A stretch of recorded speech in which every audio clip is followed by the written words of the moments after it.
Declan, thank you for coming on the 30 Days to Happiness podcast. I want to know what you've been up to. You just came back from India. What were you doing in India? Traveling, which was lovely. So went away for 3 weeks to India as a bit of a culture shock. Went with my wife. Yeah.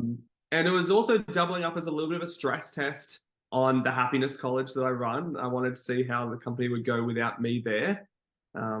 Coincidentally ended up as more of a stress test than we planned because our general manager was also away on paternity leave with his first son at the same time. And, we then had the challenge of potentially going into a recession at the moment and how that's impacting. So it was just really nice to be at this space of, hey, there's a lot of change happening and a lot of challenge. But if I focus on what we can control and what's in our, zone of influence, I've never felt more confident. Yeah. We use this idea of like the more internal stability you have, the more you can handle external instability. Yeah, I And agree. like a lot of the years of work I've done personally, as well as in the company at BU Happiness College, on building that internal stability. So things like emotional intelligence, resilience, Yeah. great teamwork. These skills allow us to navigate tough times. So Yeah, I love that. Do you find the more you travel and experience different cultures, does your definition of happiness slightly change, or do you find different kinds of research as you do so? yeah, oh, massively so, massively. The big one from India, I've come back from India with such a state of surrender and trust and gratitude are probably the big three. And what I mean by that is it was such a wake up call that 90% of the things that I tended to stress about in life Yeah. genuinely do not matter in the grand scheme of things. I remember saying to our team, I was like, look, the worst case scenario, if we play devil's advocate, the worst case scenario is BU Happiness College collapses at some point in future. Business is not there. And I used to have so much of my self-esteem tied on, running a successful business. Yeah. So I used to have so much of like, oh, I'd be a failure. That would be terrible. Now, this point in my journey and in my life, and India really strengthened this, where I was like, the worst case scenario is the company collapses. All of our team are so employable. We'll get jobs within a week. We're still in Australia. We have clean water. We have a roof over our head. We have food on the table. I've got a good family. Like, can't lose. Like the worst case scenario is the worst case scenario in my life is the dream of billions of people. Yeah. And that was so clear when I was in India. It was so clear just realizing how good life is in Australia in particular. And when you asked about does my definition of happiness change? Yeah, without a doubt. I think often in the research in positive psychology, we have a very Western lens of happiness, which means it's very achievement focused normally. It's very individualized. It's like happiness starts within, which is true to a degree, but what it misses is it starts within, but it's magnified between people. And I think a lot of Eastern cultures do really well at elevating and celebrating the connection and community aspects of happiness. Yeah. It's not an individual pursuit, it's a collective pursuit. Yeah. I think we could learn a lot from that. I think relationships and your, the social aspect of it is like the key component, right? Massively. And as you go and put yourself in a different situation, like different cultures, or, you go and experience a different kind of way of living, or simply just like I was talking to a friend today, and what 14-year-old girls are going through at school at the moment is completely different to what, like mental health wise, what we went through, right? The world is constantly evolving and changing in different aspects. And it makes you take a step back and realize, like, I have food, I have water, I have all the essential needs that people need, like, to pretty much be happy. And I think that's why daily gratitude is really important. But it's really hard, like, for some people to actually just go, all right, I'm going to practice gratitude today. Like, I think it's actually a very overrated thing to do, but what can we, like, it's crucial, but how can we like be more grateful on a daily basis without just sitting there and going, all right, I have a roof over my head, I have food today. Yes. Like, would you suggest? Yeah, I love that question because self-confession, I'm someone who struggled with gratitude for years. Whilst diving into research that was repeatedly saying gratitude makes a huge difference in your happiness and your resilience. So I was reading it all, being like, well, that may be true for everyone else, but not for me. Like, so arrogant. We've all been there. Right. And I think the thing that made the difference for me was I realized I process my thoughts and feelings a lot better verbally and in conversation than I do written. So like a literal written Yeah. gratitude journal still don't really resonate with that much. I'll do it sometimes, but like there's an app called Otter. It is Yeah. free. It is fantastic. Sounds like you know about it. It's great. I use that as a verbal journal now. So I will go for a mindful walk, pull out Otter, chat into it. Hey, this is how I'm feeling. This is what's going on. This is what I'm grateful for. And I can listen to it back or I can revisit it later. But I got a lot more out of that. Yeah, Right. nice. And I know other people who get tons out of written journaling and nothing out of audio. You've got to find the style that works for you. Yeah. The other thing that worked really well for me with gratitudes was giving myself a template. Mm. And what I mean by that, sometimes looking at a blank piece of paper and going, okay, I should write down what I'm grateful for today and why, is a huge ask, right? Like you're starting from scratch. And I think we've all had days where we go, what am I grateful for? And your brain goes, nothing. Today was shit, right? Yeah. And so for me, having prompts, now the first 3 prompts I ever started using were, what is a small moment today that I could be grateful for that I might otherwise overlook?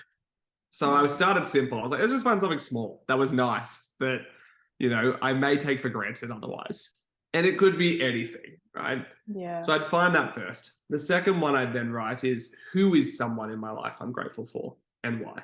Yeah. And again, this could be deep and meaningful, really, interpersonal relationship like my wife or my family, or it could be a passing interaction I had with a stranger.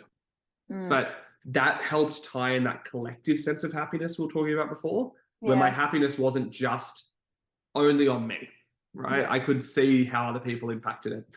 And then the third one, which is the most challenging, at least for me, but the most beneficial, is what is something about myself I'm grateful for today?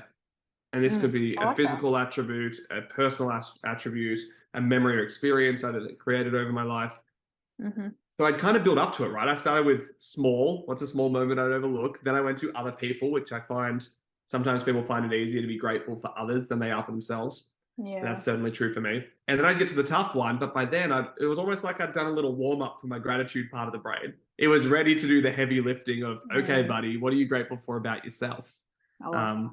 I've been using that, like roughly those prompts, some form of them now for like probably 4 or 5 years. Yeah, wow. And it works for you.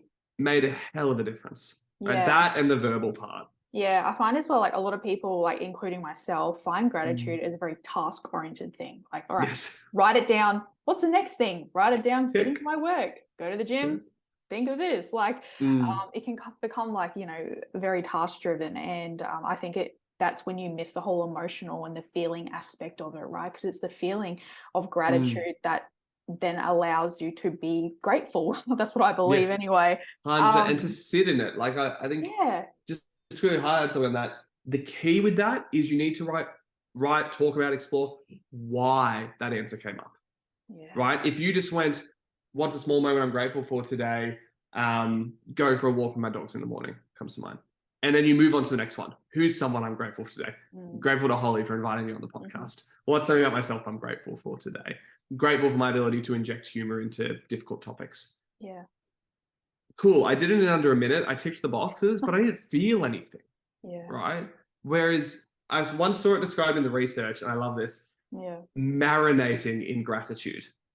Right? Think of gratitude like a little simmer sauce that you get to wallow in for a little bit. That happens when you go, why did that answer come up? So I go, okay, I was grateful for a walk with my dogs this morning. Why? Because I missed them whilst I was away in India. Because it was beautiful weather this morning. Because going for that walk allowed me to be present in the morning and slow down and start my day intentionally. Well, all of a sudden, I'm feeling something from that answer.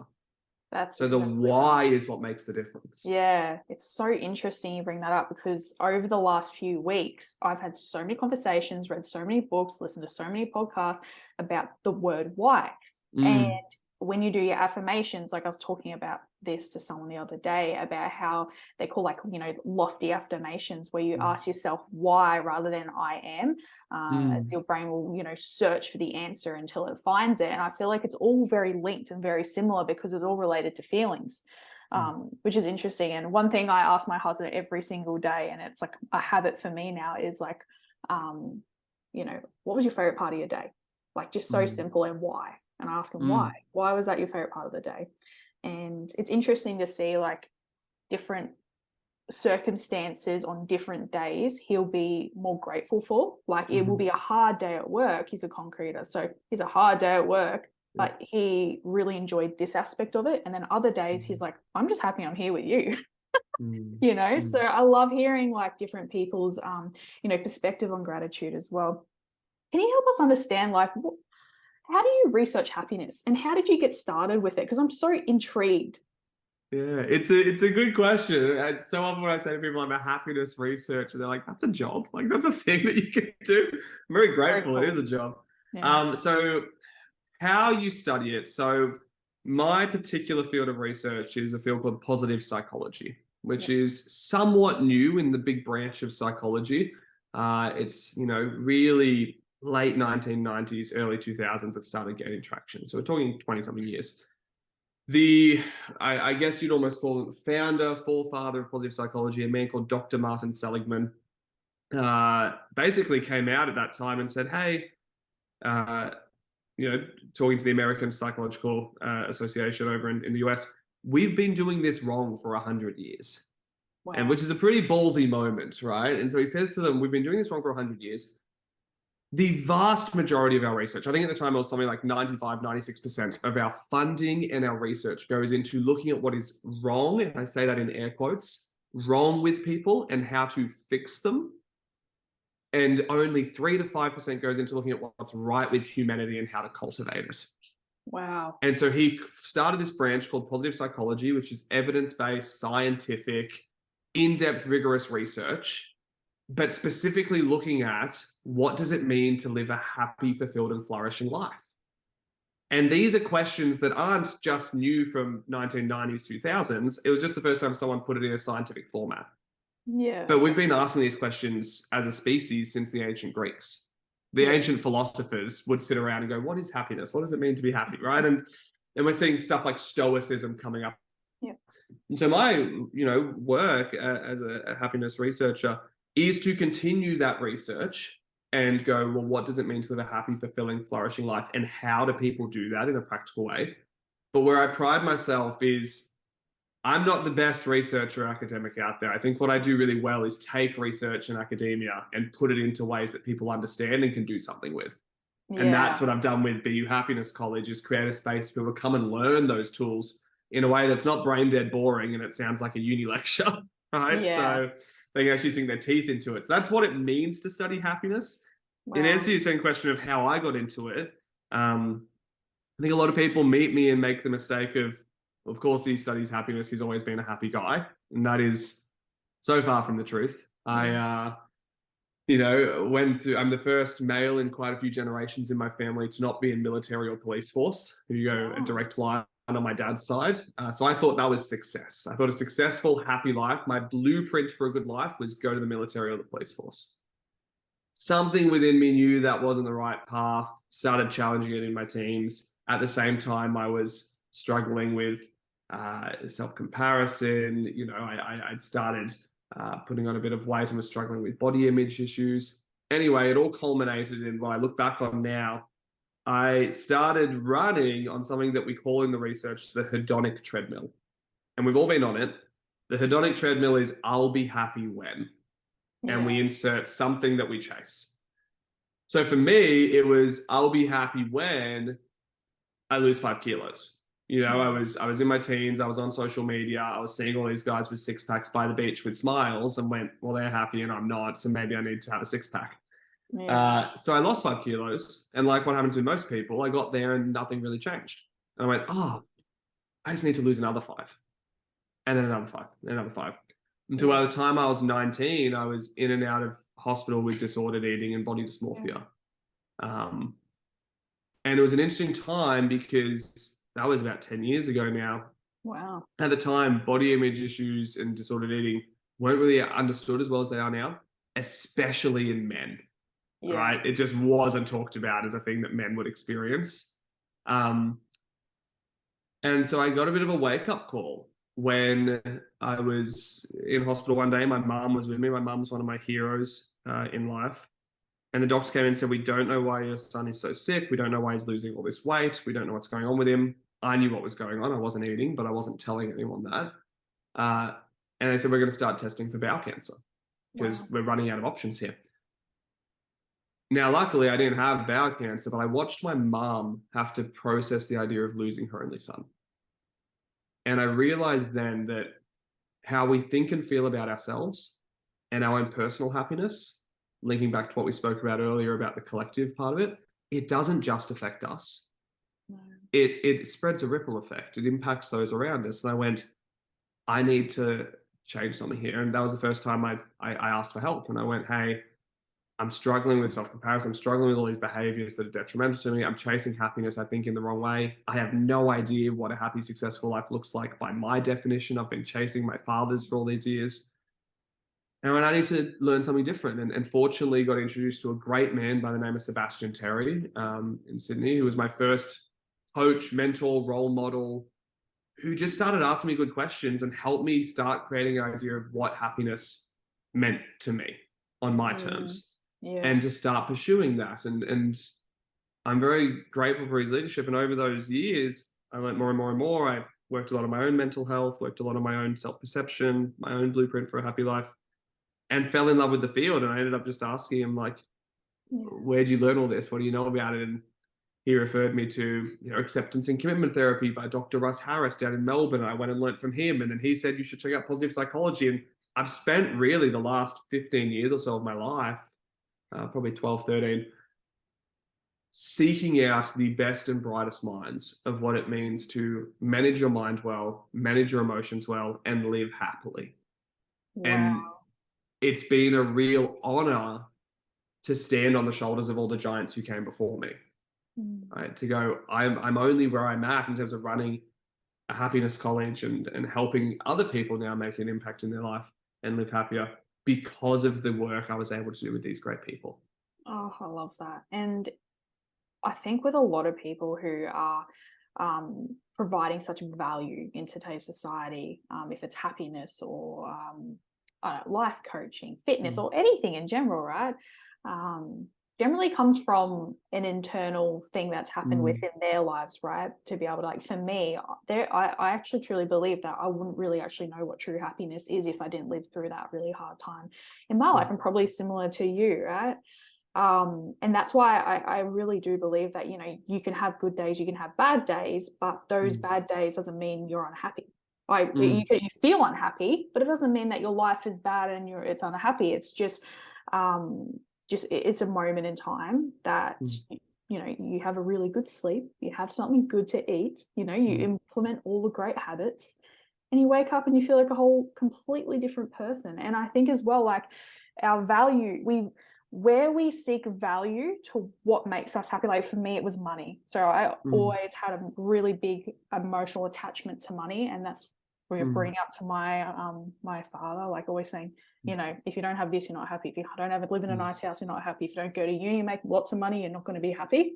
And that was his projection on me. So then I started valuing money to a point where, like, still to this day, sometimes when I'm like, all right, that insecurity, like, or, scarcity of, like, I don't have enough money, straight away, it's like a rush of anxiety, unhappiness. And I'm like, hang on a second, this is not like, you got to do all the inner work. So, so all I'm saying is I can totally relate, and just whoever's listening to this, just think about, where does your happiness, like, actually lying, and what do you actually value? Because that's generally where you're going to find where you're happy and where you're not happy. So when I have lots of money, I'm so happy, but when I have no money, I'm unhappy. So anyway, that was really interesting when I did a little bit of research on that. I know you said looking after the mind and being able to not really so much control the mind, I don't know, but what are some, like, habits that we can implement on a daily basis to make sure that we have a happy mind, so the rest of our life kind of follows? Yeah, I think the biggest one for a lot of people, particularly in Australia, we have a real gap around emotional literacy. So what I mean by that is when you ask someone to describe how they feel, you're normally going to get one of 5 answers, right? Good, bad, not bad, angry, sad, right? Like, and not bad's not even a feeling. So, we're not doing too well as a country. The gold standard, I remember when I learned this, I was like, man, I've been studying happiness for a few years and I don't even think I could do that. The gold standard is we should be able to recognize and name 30 distinct feelings. Wow.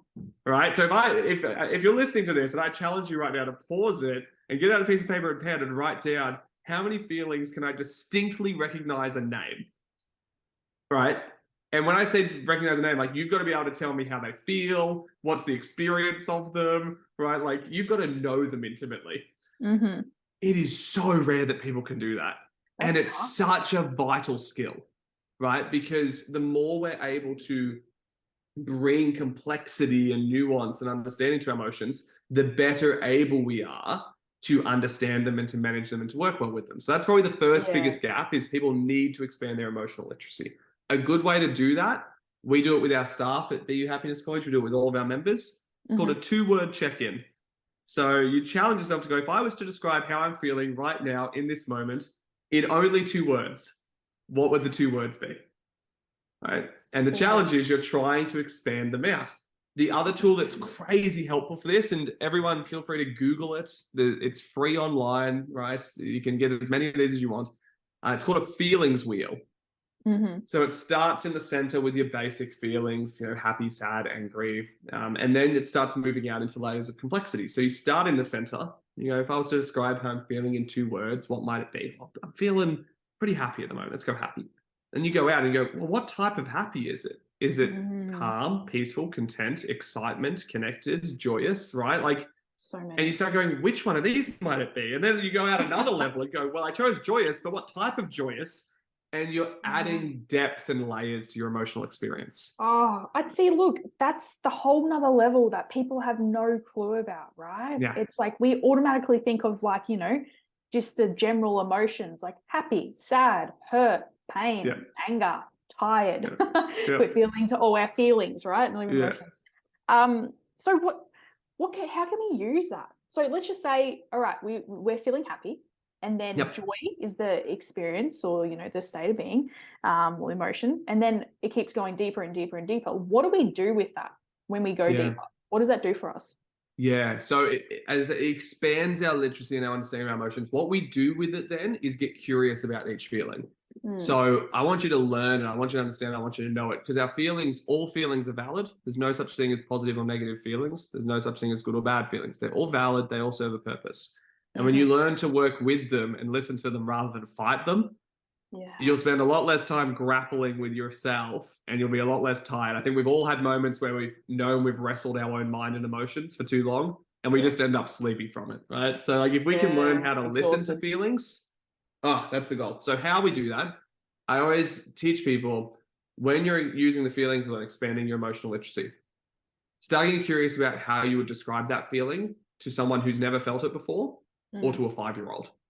So if you get to joyous and you go, well, I chose joyous. Why out of all of the different emotions under the umbrella of happy, were you feeling joyous right now? Like, how did you know to choose that one, joyous, and not content? And you might go, well, joyous feels, you know, it sits a little bit higher in my chest. It's more like butterflies. It's kind of higher energy. You know, I feel the vibration of it more. Content is more like grounded in my tummy. Like I feel a bit more settled. And so you try to describe it like you would to a 5-year-old.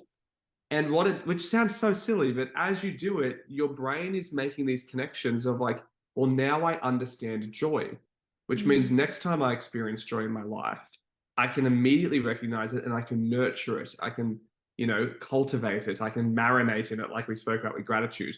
And on the flip side of maybe the more challenging emotions, if you are experiencing, let's go under this banner of anger, frustration. Instead of what happens with most people is they get frustrated at themselves for feeling frustrated. And it becomes a little emotional snowball. Right? Or I'm anxious and now I'm frustrated with myself for feeling anxious because I'm not meant to feel anxious. And now I'm sad that I'm frustrated and I'm anxious. And it just like builds. Instead of judging yourself for feeling frustration, if you get curious about it and go, that's interesting. Why did I choose frustrated instead of, you know, annoyed? What's the difference?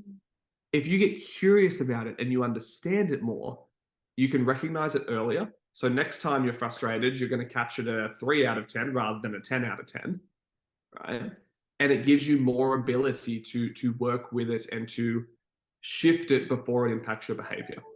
Because I think we can all recognize sometimes our behavior has been driven by peak emotions that we weren't managing well, right? Yeah. And so to be able to go, well, hang on, frustration's coming up for me at the moment. That's really interesting. And I know what frustration is because I've spent time exploring it and describing it. Well, now I've got a choice. I can do something about this 3 out of 10 frustration, or I can let it keep going till it's a 10 out of 10 and I'm accidentally snapping at my partner, right? Yeah, wow.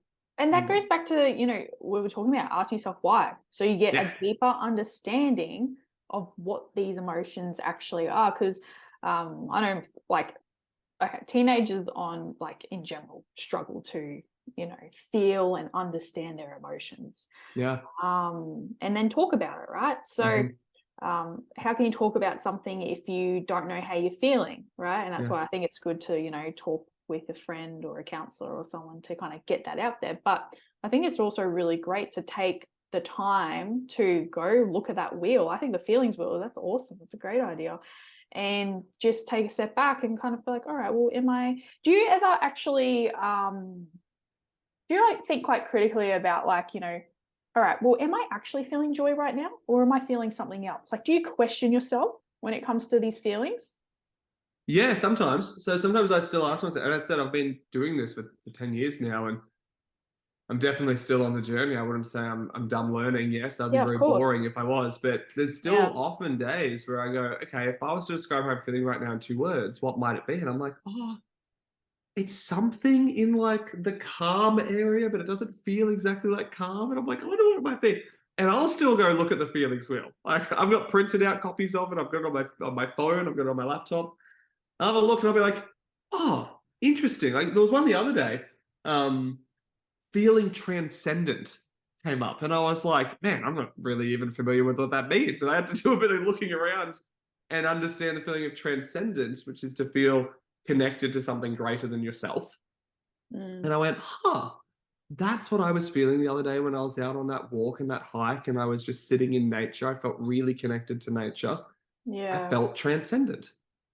And so now that's a whole new emotion that I hadn't really had a name for before or an understanding of for my whole life, right? And I'm 30 this year. For 30 years, I've not really understood that emotion. I've worked on studying emotions. So to now have that in my toolkit, I'm really looking forward to the next time I get to feel transcendence. And I can go, oh, that's what this feeling is. That's what I'm doing. So again, if you lean in with curiosity, it becomes quite exciting. It's like discovering extra pieces of a puzzle that you get to put into place. That's so true. Hey, and you're learning so much more about yourself and emotional intelligence, and again, like the literature of it all. So it's something that we don't think about, right? Unless someone, you know, challenges us and asks us why.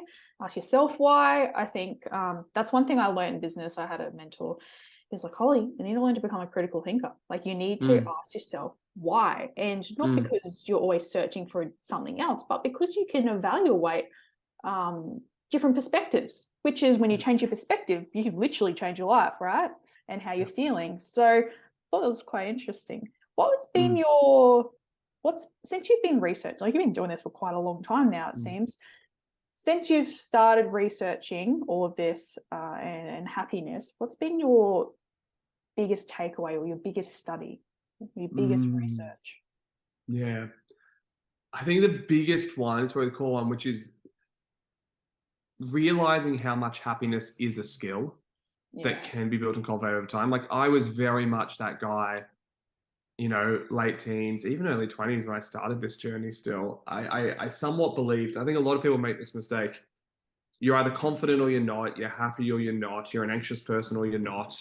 We think of internal skills like emotional intelligence, happiness, gratitude, communication, human skills, we call them. People tend to think they have them or they don't. I have never met someone who thought that about external skills. So I'm talking things like technical skills like playing the piano, right? Or learning a language. I've never met someone who went, hey, I did Duolingo for 1 day and I'm not fluent in Spanish, so obviously I'm just not meant to be a Spanish speaker. Or someone who played piano for like 1 month and went, well, I can't play piano, you know, exceptionally well, so obviously I'm not meant to play piano in my life. We tend to inherently know as human beings that technical skills take time and practice, and you're going to stuff it up a lot along the way, but that's part of the journey. But with these internal skills, the amount of people I meet who are like, oh yeah, you know, I've tried public speaking once and I sucked at it, so it's not for me. Or, hey, I tried compassion and empathy. I tried gratitude practice. I tried resilience. I tried stress management, right? Yeah, you tried it for one moment and you stuffed it up. That's part of the journey. That's meant to happen, Yeah. right? Yeah. And so the biggest takeaway for me is like happiness is a skill, and like any other skill, it's going to take time. You're going to stuff it up a lot, and you'll do it a hell of a lot better if you get some lessons, right? If you want to play piano, go learn from someone who plays piano. You want to learn Spanish, get around someone who speaks Spanish. Good point. It's the same with this. It's like just go, which is literally why, like 6 years ago, I started the Happiness College. I was like, there needs to be a space where people can come learn these skills because like I'm sick of digging through academic research for them.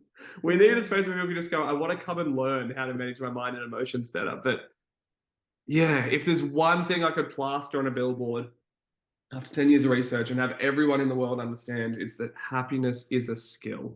Wow. I really like that. And that's the first time I've ever heard anyone say that like their number one key, pointer for anyone to be happy is to learn a skill. A lot of people don't see happiness as a skill. They just see it as a state of being, and it is what it is. How do we build this skill? A lot of practice, a lot of time. I joke there's three things that help skill building work well. One is a proven technique and method. So don't reinvent the wheel. There is amazing research out there on tips and tricks and tools. We've mentioned some of them already in this conversation. The feelings wheel and emotional literacy, gratitude lists and gratitude practicing, right?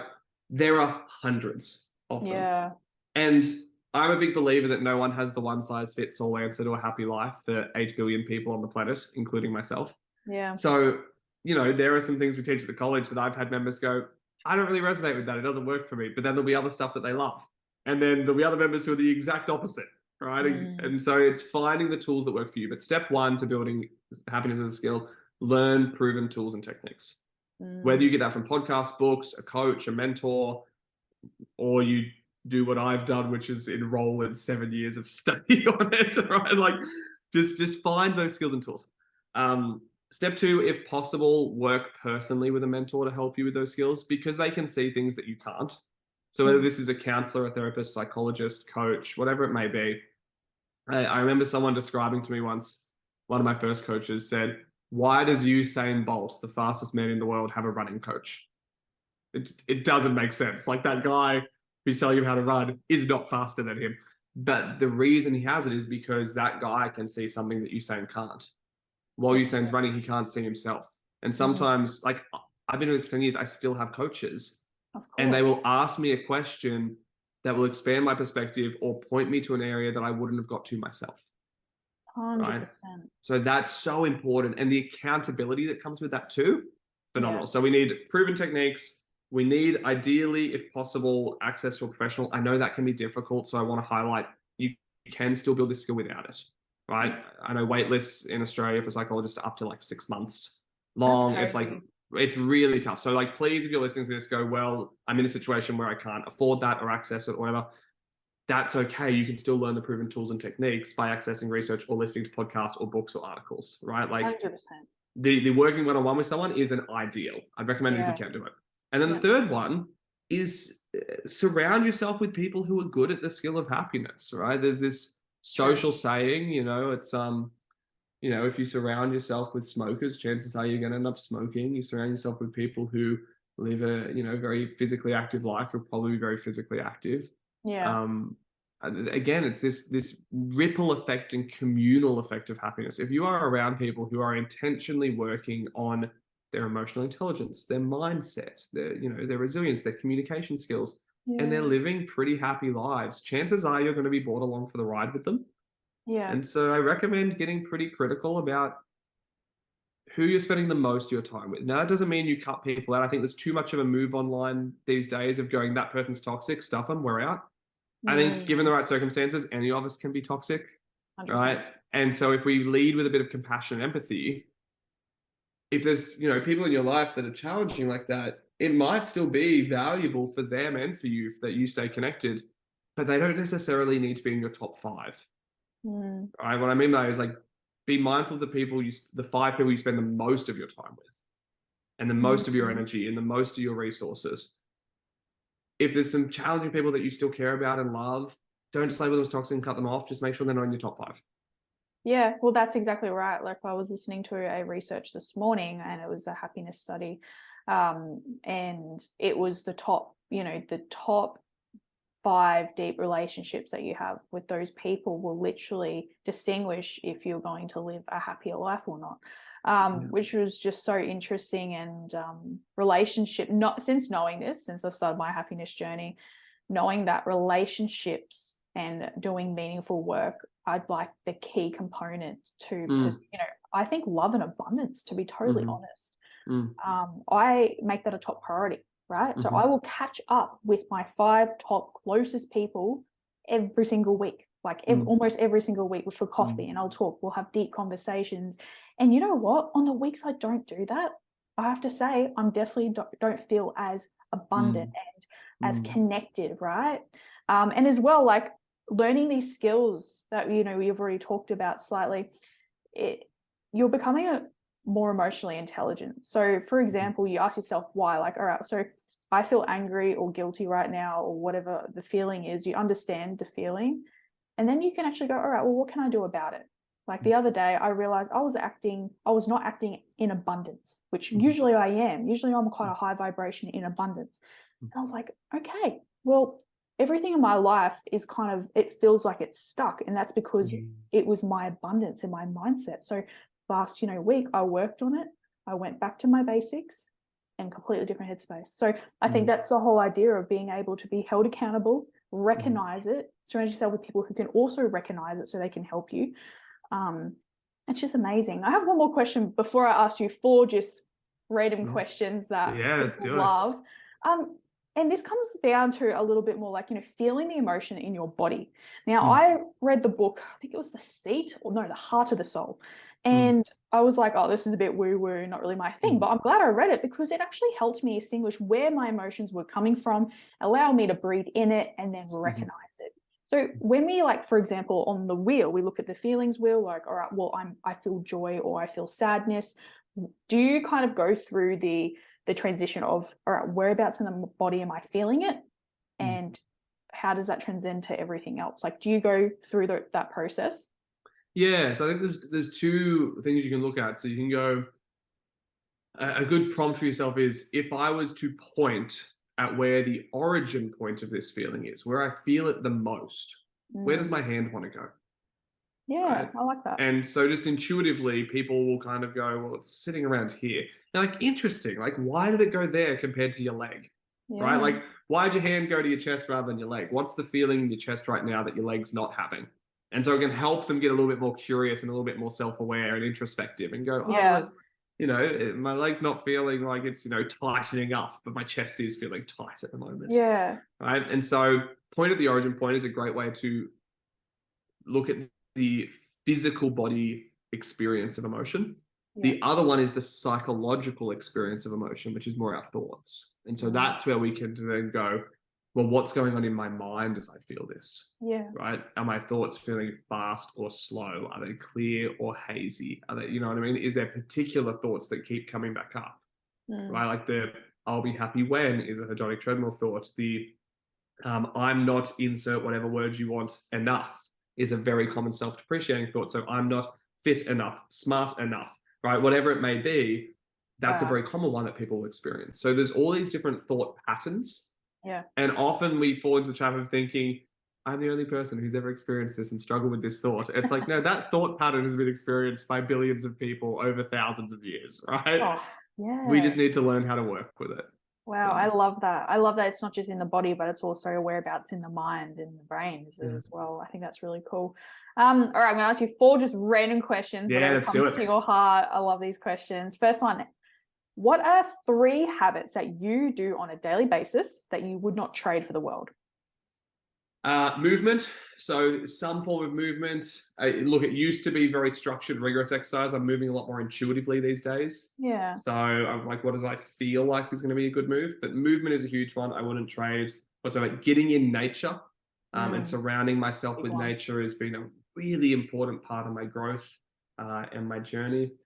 And the third one as a habit would be connecting with music. I find music is a very expressive form for me that helps me unpack my emotions, make sense of my emotions, experience my emotions. Like if you told me I couldn't be in nature, I couldn't move my body, and I couldn't listen to music, like that's not a good life for me.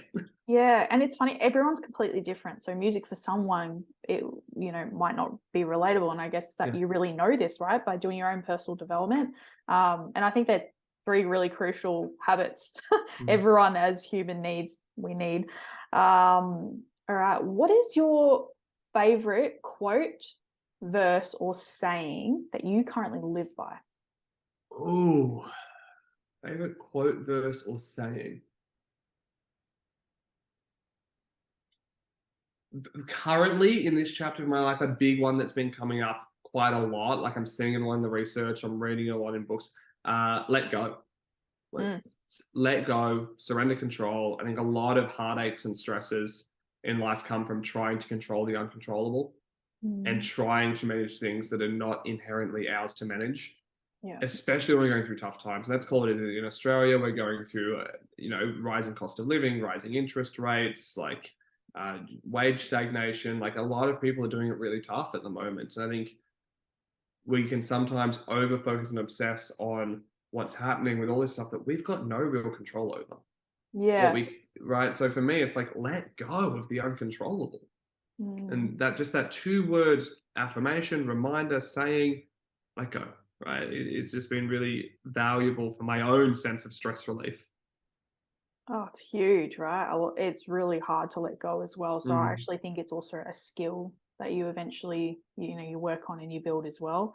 Because you just, sometimes it's not just clicking your fingers and letting go, or clicking your fingers and forgiving someone, or clicking, everything's fine. Sometimes you're like, it's not fine. So no, I really love that. It's so simple, but so, efficient and important. Okay, so 2 more. What would you say to someone who feels like giving up right now? If that's giving up life, business, journey, a relationship. The first thing that comes to mind, and it comes to heart for me on this one, is it gets better. And I say that from my own lived experience of times when I thought it couldn't get better. And I've had those thoughts personally, as I mentioned earlier, in and out of hospital for many years, really struggling with my mental health. I've had that in business. We're 6 years into running the company now, and we've had moments where we were, 3 years in and had 6 weeks runway left before we were going to go bankrupt and collapse. Like there's so many moments where looking back, I did not think we would make it through. I did not think I would make it through. I did not think it would get better. And yet life continues to surprise me in pleasant ways. Oh, I love that. Gives people hope, right? Gives yourself hope as well. I feel like when you're on the verge of something breaking, or emotional breakdown, or your business interrupting, relationship ending, that's the time where you get to see how you perform in a situation like that. And you actually realize that what actually really means a lot to you, and the values that you have in different areas. So yeah, well, I really like that. Last question, and you probably get asked this all the time, but what's your definition of happiness? My favorite one. I do get asked this quite a bit. Again, I want to highlight here, no one has the one-size-fits-all answer. So please, for the listeners, don't just pinch what I'm about to say and go, that's now also my definition. Yeah. If it resonates with you, steal away. I don't have a trademark on it. But if it doesn't resonate with you, that's fine, ditch it. Yeah. My personal definition of a happy life, right, is feeling deep, deep contentment and fulfillment with who I am, where I am in this chapter, whilst having something meaningful I'm moving towards. And so to break that down for people, if I'm not happy and fulfilled and content with who I am, where I am right now, it's way too easy for me. Got that high achiever trap, high performance drive. It's way too easy for me to get back on the hedonic treadmill of, the next chapter is going to be the best one. The next achievement's going to be the one that's going to bring happiness. It's way too simple for me to do that. So I have to focus on cultivating contentment and fulfillment right now in this version of myself in this chapter. But if I just do that and I don't have something meaningful that I'm moving towards, life gets real boring. Life gets real boring if you don't have meaningful goals and vision and purpose to pursue. So for me, it's this real nice balance between the two. Right? How can I cultivate both? And when I do both well, Yeah. That is true happiness to me. Oh, I love that. You know what I love is that everyone's definition is Mm. completely different. Every Mm-hmm. person I ask, every single person, I think then it goes back to what you value, Yep. what you value in your life and your values. This has been such a great conversation. I've enjoyed every single moment of it. And I think a lot of us will be able to take some tools and strategies and just thinking about like what actually is happiness and what makes us happy and the emotions that come with it. Um, yeah, I love it. Thank you so much for today. Where can people find you? So on social media, on Instagram, it's BU_happiness college or Declan Edwards _BU. On LinkedIn, Declan Edwards or BU Happiness College, and obviously going to the website Yeah. www.buhappinesscollege.com. There's a bunch of resources and tools on there as well. Oh, amazing. You're awesome. Is there any last closing thoughts you'd like to give? Just the one that I'd put on the billboard. Happiness is a skill. Start building it. Woo! I love that. Thank you so much, Declan. We appreciate you and all you do and the happiness you're providing. It's making such a large impact on people's lives. So keep going, keep inspiring. Thank you. I appreciate it. Thank you very much.